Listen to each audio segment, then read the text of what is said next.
খুব অল্প সময়ের মধ্যেই প্রতিযোগিতা শুরু হয়ে যাবে। ইতিমধ্যে আমাদের সম্মানিত ওএসডি সমীর স্যার খুব সুন্দর আলোচনা রেখেছেন। তোমরা নিশ্চয়ই সেই আলোচনাগুলো মন দিয়ে শুনেছ যে আজকের এই বিজ্ঞান নাটক প্রতিযোগিতা শুধু নাটক দেখার জন্য নয়, প্রতিটি নাটকে একটা মেসেজ রয়েছে। তোমরা চেষ্টা করবে সেই মেসেজটা তোমরা তোমাদের জীবনে তোমাদের কাজে লাগাতে, এই মেসেজটুকু তোমরা নিয়ে যাবে। মঞ্চে উপবিষ্ট রয়েছেন আজকের উদ্বোধক সম্মানিত শ্রী সমীরঞ্জন নাথ মহাশয়, রয়েছেন সম্মানিত অতিথি স্যার রঞ্জিত স্যার, রয়েছেন বিশিষ্ট নাট্য ব্যক্তিত্ব, রয়েছেন ড্রামা টিচার মৃন্ময় কান্তি নাথ। আমি ওনাদেরকে অভিনন্দন জানাই আজকের এই অনুষ্ঠানে। এখন আর বক্তব্য নয়, আমি দু একটি গুরুত্বপূর্ণ কথা বলছি এই প্রতিযোগিতা সম্পর্কিত।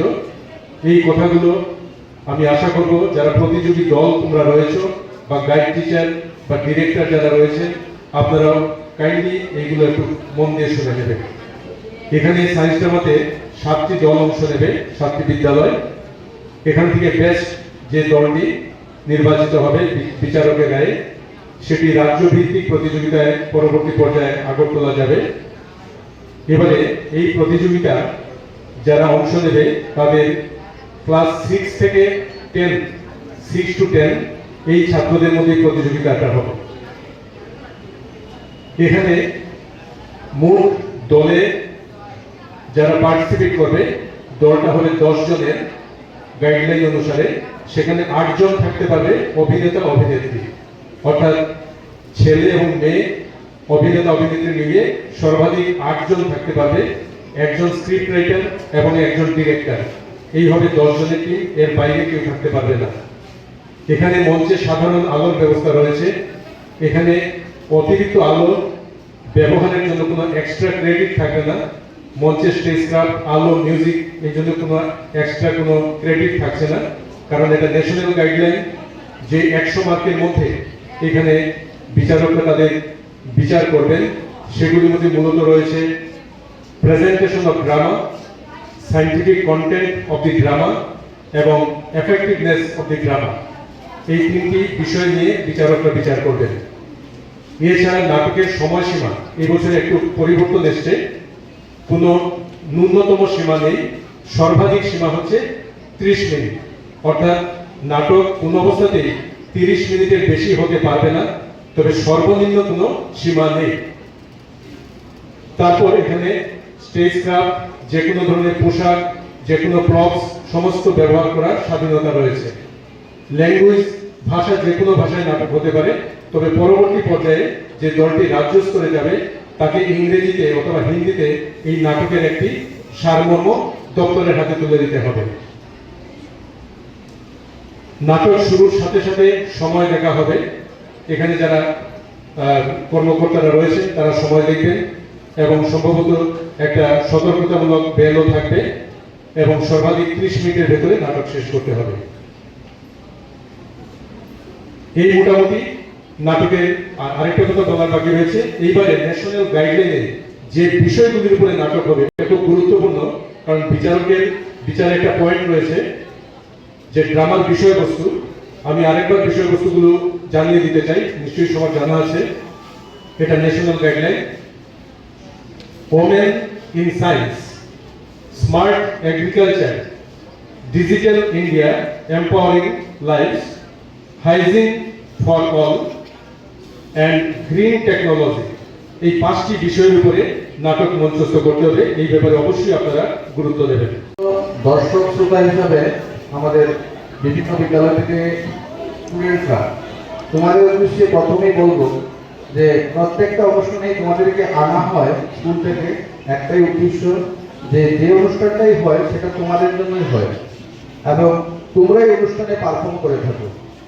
মানে তোমাদের স্কুলেরই টিম থাকে পারফরমেন্সের জন্য এবং তোমরা আসো যারা দর্শক শ্রোতা হিসেবে, তোমাদের উদ্দেশ্যেই কিন্তু আমাদের এই স্কুলের অনুষ্ঠানগুলো হয়ে থাকে। আসার পর দেখা যায় যে তোমরা ব্যস্ত তোমাদের নিজস্ব কথাবার্তা নিয়ে, অনুষ্ঠানের জন্য অনুষ্ঠান হয়ে যাচ্ছে। তো এমনটা যেন না হয়।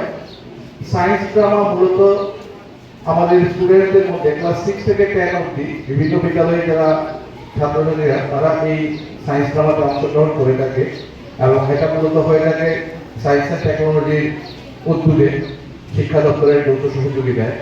তো এখানে উত্তর ত্রিপুরা জেলা শিক্ষা আধিকারিকের কার্যালয়ের পক্ষ থেকে উত্তর ত্রিপুরা জেলা ভিত্তিক এই সায়েন্স ড্রামা বা বিজ্ঞান নাটক এখানে মঞ্চস্থ হবে। তোমরা বিভিন্ন বিদ্যালয় থেকে 60টি টিম রয়েছে। তো এই 60টি টিমের মধ্যে থেকে বেস্ট পারফর্মিং টিম স্টেট লেভেলে যাবে। অন্যান্য বছর টিম সংখ্যা অনেক বেশি হয়ে থাকে, এবছর অনেক কম হয়েছে। মূলত অনেক কারণ রয়েছে। আমরা অনুষ্ঠানের ভাষা একটার পর একটা অনুষ্ঠান চলছে, স্কুল থেকে স্টুডেন্ট পাওয়া যাচ্ছে না, এক্সাম চলছে। তো সব কিছু মিলিয়ে যা হয়েছে, যে 60টা টিম এসছে, আমি আশা রাখবো ওই 60টা টিম থেকে বেস্ট পারফর্মিং টিম আমাদের বিচারকের বিচারে বের হবে এবং রাজ্য স্তরে গিয়ে ভালো পারফরমেন্স করবে। তো মঞ্চে যারা রয়েছেন আমার গুরুজনেরা, সবাই আমার অগ্রজ দাদা, এবং প্রত্যেকেই শিক্ষকতার পাশাপাশি নাট্য ব্যক্তিত্ব এবং আজকে বিচারকের ভূমিকায় অবহিত করবেন। তো সবাইকে আমার সশ্রদ্ধ প্রণাম, এবং যারা বিভিন্ন বিদ্যালয় থেকে শিক্ষক শিক্ষয়িত্রী আসছেন তাদের প্রতিও আমাদের শ্রদ্ধা ভালোবাসা, এবং তোমাদের প্রতি অপূরন্ত ভালোবাসা শ্রদ্ধা, এবং আমাদের মিডিয়া যারা এসছেন আমাদের ডাকে সাড়া দিয়ে তাদের প্রতি আমাদের বিনম্র শ্রদ্ধা ভালোবাসা রইল। মূলত বিজ্ঞান নাটকের উদ্দেশ্যটা শুধুমাত্র নাটক মঞ্চস্থ করা নয়, একটা ভাবনা, একটা চিন্তা ভাবনা সমাজের জন্য তৈরি করা, এবং সেটা তোমাদের মাধ্যমে পরবর্তী ধাপে সমাজের বিভিন্ন স্তরে প্রতিফলিত হবে। এটাই মূলত উদ্দেশ্য। কারণ আমরা এখনো দেখি আমাদের পাতা বাবা ভাইরাল হয়ে যাচ্ছেন, ঠিক আছে?